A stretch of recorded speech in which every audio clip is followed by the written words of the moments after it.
മുൻ കേന്ദ്ര വിദ്യാഭ്യാസ വകുപ്പ് മന്ത്രി ധർമ്മേന്ദ്ര പ്രധാൻ, മുൻ എന്ന് പറയാനുള്ള ഭാഗ്യമുണ്ടായത് ഇന്ന് മാത്രമാണ്. അദ്ദേഹം ഇന്നലെ രാജിവെച്ചു. എന്തുകൊണ്ട് അദ്ദേഹം രാജിവെച്ചു എന്നുള്ളതിനെക്കുറിച്ച് ചിന്തിക്കേണ്ട ഒരു കാര്യമാണ്. RSS നേതാവായിരുന്ന ധർമ്മേന്ദ്ര പ്രധാൻ എന്ന് പറയുന്ന ആള് ഈ കേന്ദ്ര ഗവൺമെൻറ്റിൻ്റെ നട്ടലായിരുന്നു എന്ന് വേണം പറയാൻ.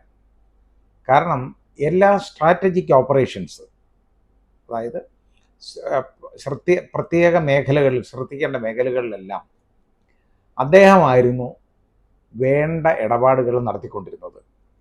അപ്പോൾ ശ്രീ നരേന്ദ്രമോദിക്ക് ഒരു കാരണവശാലും ഈ ധർമ്മേന്ദ്ര പ്രധാനിൻ്റെ പ്രശ്നത്തിലൊന്നും ചെയ്യാൻ പറ്റാത്ത ഒരു സ്ഥിതിവിശേഷം ഉണ്ടായിരുന്നു. പക്ഷേ അവസാനം എന്തായാലും ധർമ്മേന്ദ്ര പ്രധാൻ രാജിവെക്കേണ്ടതായിട്ട് വന്നു. രാജിവെക്കാൻ ഇടയായതിൻ്റെ കാരണം എന്ന് പറഞ്ഞത്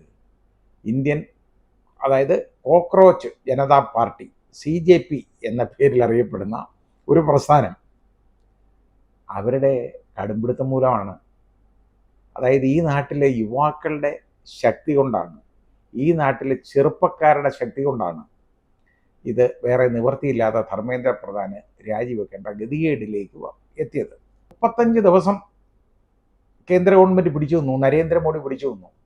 മൗനം വിദ്വാനുഭൂഷണം എന്നുള്ള രീതിയിൽ മൗനീഭാവയായിട്ട് അദ്ദേഹം ഇത്രയും ദിവസം നടന്നു. പക്ഷെ നിവൃത്തിയില്ലാതെ അവസാനം സാധാരണഗതിയിൽ വളരെ നല്ല രീതിയിൽ വീഡിയോ ഒക്കെ എടുത്ത് പ്രദർശിപ്പിക്കുന്ന നരേന്ദ്രമോദി നാട്ടിലെ യുവാക്കൾ, രാജ്യത്തെ യുവാക്കൾ എന്ന് പറയുന്നത് ഞങ്ങളുടെ ഉയിരാണ്, ഞങ്ങളുടെ രക്തമാണ്, ഞങ്ങളുടെ അയലാണ് എന്നൊക്കെ വലിയ വലിയ വാചകങ്ങൾ അദ്ദേഹം പറയുന്നത് നമ്മൾ കേട്ടു. അതുവരെ നമ്മളതൊന്നും കേട്ടില്ല. അതായത് അതുവരെ നമ്മളതൊന്നും കേട്ടിട്ടില്ല. പക്ഷേ ആ സമയത്തായപ്പോഴത്തേക്ക് അദ്ദേഹത്തിന് ജീവനാഡിയാണ്, രാജ്യത്തിൻ്റെ ഭാവിയാണ് എന്നല്ല, ഇതൊക്കെ തിരിച്ചറിഞ്ഞ് എന്നാ രാജ്യത്തിന് 33 ദിവസം എടുത്തു രാജ്യത്തിൻ്റെ ഭാവി കണ്ട് തിരിച്ചറിയാൻ നമ്മുടെ ബഹുമാന്യനായ പ്രധാനമന്ത്രി. അതുവരെ മിണ്ടാതിരുന്ന് ഒരക്ഷരം പറയാൻ പോയില്ല. ഇവരെ സമരത്തെ അദ്ദേഹം കണ്ടില്ല. പക്ഷേ കണ്ടതുണ്ട്. എന്താണെന്നറിയോ? പോലീസിനെ കൊണ്ട് ശരിക്ക് ഈ കുട്ടികളെ ഉപദ്രവിപ്പിച്ചു. അതാണ് ചെയ്തത്. ഡൽഹി പോലീസ് അവരുടെ കയ്യിലാണല്ലോ. ഡൽഹി പോലീസായിരുന്നു ചെയ്തിരുന്നെങ്കിലും നമുക്ക് മനസ്സിലാവും. പോലീസുകാരും അതിനോടൊപ്പം ചെയ്തിട്ടുണ്ട്. അവിടെ കൂടിയ പെൺകുട്ടികളും ഉണ്ടല്ലോ, ലൈംഗികമായിട്ട് ഉപദ്രവിച്ചിട്ടുണ്ട്. അതാണ് നമ്മൾ മനസ്സിലാക്കേണ്ടത്. കാരണം ഇതിൻ്റെ ഇടയിൽ കയറി എന്തും ചെയ്യാമല്ലോ. യൂണിഫോമിലല്ലാത്ത ഗുണ്ടകൾ, യൂണിഫോം ഒന്നും ധരിക്കാതെ മഫ്റ്റിയിലായിട്ടുള്ള ഗുണ്ടകൾ, മഫ്റ്റി എന്ന് പറഞ്ഞാൽ അത് അവരൊന്നും പോലീസുകാരല്ല. അവരെ കയറ്റി വിട്ടേക്കാണ്. എന്താണ് അവർ ചെയ്തത്? പോലീസ് ഉപയോഗിക്കുന്ന ലാത്തി ഉണ്ടല്ലോ, ആ ലാത്തിയിൽ ആണി നിറച്ചത്, അത് വെച്ച് ചെറുപ്പക്കാരെ അടിക്കുക. എന്നിട്ടാണ് ഞങ്ങളുടെ ഉയിരാണ്, ഞങ്ങളുടെ ചങ്കാണ്, ഞങ്ങളുടെ ഹൃദയമാണ് എല്ലാം വിളിച്ചു പറയുന്നത്, ഭാവിയാണെന്നൊക്കെ പറയാൻ എന്ത് എളുപ്പമാണെന്നറിയോ ഇത് ഇങ്ങനെ പുലമ്പാൻ. അത് രാജ്യം കേട്ടുകൊണ്ടിരുന്നു. ഇതൊക്കെ എന്തിനാണെന്നറിയോ? എങ്ങനെയെങ്കിലും ഒന്ന് പ്രീണിപ്പിച്ച് റെഡിയാക്കി ഈ ധർമ്മേന്ദ്ര പ്രധാൻ്റെ രാജി ഒന്ന് ഒഴിവാക്കണം. ബാക്കി എന്ത് വേണമെങ്കിലും ചെയ്യാം. അവരുന്നയിച്ച ആവശ്യങ്ങളെന്ന് പറയുന്നത് ആദ്യം അവർ ഉന്നയിച്ചിരുന്ന ആവശ്യങ്ങൾ ധർമ്മേന്ദ്ര പ്രധാൻ്റെ രാജി, രണ്ടാമത് സോനം വാങ്ചുക്കിനെ വിട്ടയക്കണം എന്നുള്ളത്. അത് പിന്നെ മാറി. കാരണം സോനം വാങ്ചുക്ക് ഏതെങ്കിലും വിധത്തിൽ ഒതുക്കിയൊക്കെ എടുക്കാൻ ഇവർക്ക് പറ്റി. അദ്ദേഹം നിരാഹാരമൊക്കെ, നാരങ്ങ നീരൊക്കെ അവരുടെ നിന്നൊക്കെ വാങ്ങിച്ച് കുടിച്ച് ഭാഗ്യത്തിന് വിഷമൊന്നും ആയിരുന്നില്ല, വലിയ കാര്യം. ഏതായാലും അത് രക്ഷപ്പെട്ട അയാളിഞ്ഞിറങ്ങി. മൂന്നാമത്തെ ആവശ്യം എന്ന് പറയുന്നത് അതായത് ഈ നീറ്റ് പരീക്ഷയുടെ ഈ ചോദ്യപേപ്പർ ചോർച്ച മൂലം ആത്മഹത്യ ചെയ്യേണ്ടതായിട്ട് വന്ന 27 കുട്ടികളുണ്ട്. ആ കുഞ്ഞുങ്ങളുടെ വീട്ടിൽ ഓരോരുത്തർക്കും 1 കോടി രൂപ വെച്ച് നഷ്ടപരിഹാരം കൊടുക്കണം എന്നും ഇവർ പറഞ്ഞു. ഇതിനപ്പുറത്തെ കാര്യങ്ങൾ പോലും ഇവർ അംഗീകരിക്കും. ധർമ്മേന്ദ്ര പ്രധാൻ്റെ രാജി ഒഴികെ ബാക്കിയെല്ലാം അംഗീകരിക്കാൻ തയ്യാറാണ്. അതിനുവേണ്ടി ആദ്യം ചർച്ചയ്ക്ക് വിളിച്ചു. അവർ അതിൽ ഉറച്ചു നിന്നപ്പം പറഞ്ഞു ബാക്കി എല്ലാ കാര്യങ്ങളും ചെയ്യാം, ഈ ധർമ്മേന്ദ്ര പ്രധാൻ്റെ രാജി ഒന്നും നടക്കുന്ന കാര്യമല്ല, അതിനെക്കുറിച്ച് ആലോചിച്ച് പറയാമെന്ന്. ഈ കുട്ടികളെ 2 പേരെ ചർച്ചയ്ക്ക് വിളിച്ചതിന് ശേഷം എന്തെന്നറിയോ? അവരെ 4 മണിക്കൂർ നിർത്തി, വെറുതെ നിർത്തി.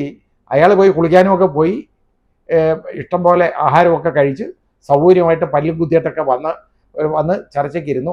15 മിനിറ്റ് ചർച്ച ഇതാണ്.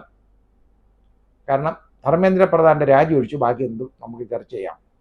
മനസ്സില്ല എന്ന് പറഞ്ഞ് അവരിഞ്ഞ് പോരുന്നു പിള്ളേർ. ഇത് യുവാക്കളുടെ ശക്തി തിരിച്ചറിയുന്നില്ല ഇവരാരും. യുവാക്കൾ ഒഴുകി വന്നാലുണ്ടല്ലോ ആ മലവെള്ളപ്പാച്ചിലിൽ എല്ലാം ഒലിച്ചു പോകും എന്ന് നരേന്ദ്രമോദി തിരിച്ചറിഞ്ഞില്ല, അമിത്ഷാ തിരിച്ചറിഞ്ഞില്ല. തിരിച്ചറിഞ്ഞത് എപ്പോഴാണെന്നറിയാവോ? 2 ദിവസം മുമ്പ് മാത്രമാണ്.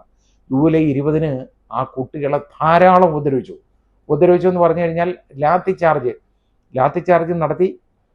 ഒരുപാട് കുട്ടികളുടെ പുറമടിച്ച് പൊളിച്ചു, തലയടിച്ച് പൊട്ടിച്ചു, ഇതെല്ലാം ചെയ്തു. ആണി തറച്ച ലാത്തികൾ ഉപയോഗിച്ച് അടിച്ചു.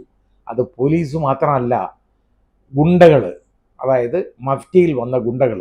അത് പോലീസുകാരാണോ അതോ BJP ഗുണ്ടകളാണോ എന്ന് അറിയത്തില്ല. ഏതായാലും അത് ചെയ്തു. അങ്ങനെ ഉപദ്രവിച്ചു. പെൺകുട്ടികളെ ഒരുപാട് ലൈംഗികമായിട്ട് ഉപദ്രവിച്ചു. അത് ചെയ്തു. 21-കാരിയായ പെൺകുട്ടി സാക്ഷി അതിനെ മാരകമായി ഉപദ്രവിച്ചെന്ന് പറഞ്ഞു കഴിഞ്ഞാൽ അതിപ്പോൾ ജീവച്ഛവമായിട്ട് മരണത്തോട് മല്ലടിച്ച് ഇപ്പോഴും ഹോസ്പിറ്റലിൽ വെന്റിലേറ്ററിലാണ്.